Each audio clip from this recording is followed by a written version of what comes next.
Have you ever met someone who changed your entire life, without even meaning to? Stay till the end, because this story might just remind you that miracles don't always come wrapped in perfection. Sometimes, they come in the shape of two tiny hands reaching out for love. If this story touches your heart, don't forget to like the video, share it with someone who believes in hope, and subscribe for more real, life-changing stories. It was a cold, gray morning when Ethan Walker stood at the bus stop with his coffee growing cold in his hands. The world seemed heavier lately, bills piling up, loneliness biting harder every night, and a quiet house that echoed too loudly. Being a single dad wasn't the life he planned, it was the life that happened. His wife, Megan, had passed away 2 years earlier after a long illness, leaving him to raise their daughter Lily alone.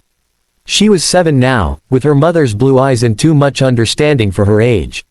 Ethan tried to be strong, for her, for himself, but some days felt like walking through fog, pretending not to feel lost. That morning, as he drove to work at the construction site, something caught his eye, a small movement near an old rest stop by the side of the highway. 2 little girls sat huddled beside a rusty bench, holding each other for warmth. They couldn't have been more than 6, dressed in thin summer dresses though the wind bit like winter. He slowed down, unsure, then pulled over. "Hey there," he said gently, stepping out. "Are you girls okay? Where's your mom or dad?" The smaller one, her eyes red from crying, whispered, "Mom said she'll be right back, but she didn't come."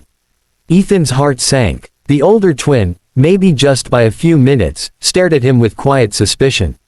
"She left us here. Said someone would find us." He felt something inside him break. He looked around, no one in sight. No cars. No mother. Just 2 frightened little girls abandoned in the cold. He called the authorities, but as they waited, one of the girls shivered uncontrollably. Ethan took off his jacket and wrapped it around both of them. He didn't know why, but something about their trembling, the way they clung to each other, it reminded him of Lily when Megan died. How she had cried herself to sleep, whispering, "Don't leave me too, Daddy." The police later confirmed what Ethan feared, the twins' stepmother had left them on purpose and disappeared. Their biological father was nowhere to be found.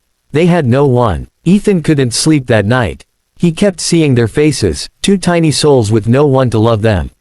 He told himself it wasn't his problem, that the system would take care of them. But when he tucked Lily in, she looked at him and said, "Daddy, are those girls going to be okay?" He didn't have an answer. The next day, he called the caseworker. "Can I visit them?"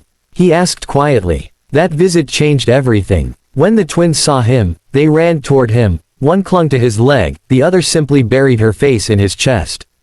"You came back," she whispered, as if she hadn't expected anyone to. Something inside Ethan shifted. He couldn't walk away again. Within months of paperwork, sleepless nights, and dozens of interviews, the adoption was finalized.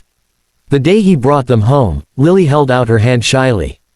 "Hi, I'm your new big sister," she said.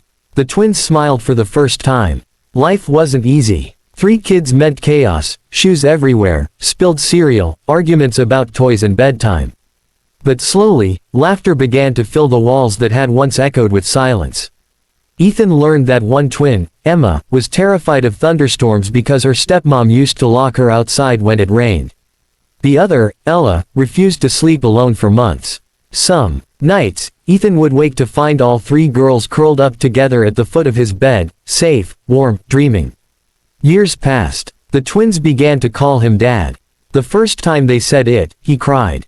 Not quietly, he broke down in the kitchen, right in front of them, holding them both and whispering, "You don't know what you've given me." Because the truth was, they had saved him too. Ethan thought he had rescued 2 abandoned girls, but in reality, they had brought light back into his home, love back into his heart. They reminded him how to smile again, how to believe in second chances. One day, during a school event, a teacher said, "You're such a good man, Ethan. Saving those girls like that." He smiled, looking at the 3 of them, Lily, Emma, and Ella, running across the field, their laughter echoing through the air. "I didn't save them," he said softly. "They saved me."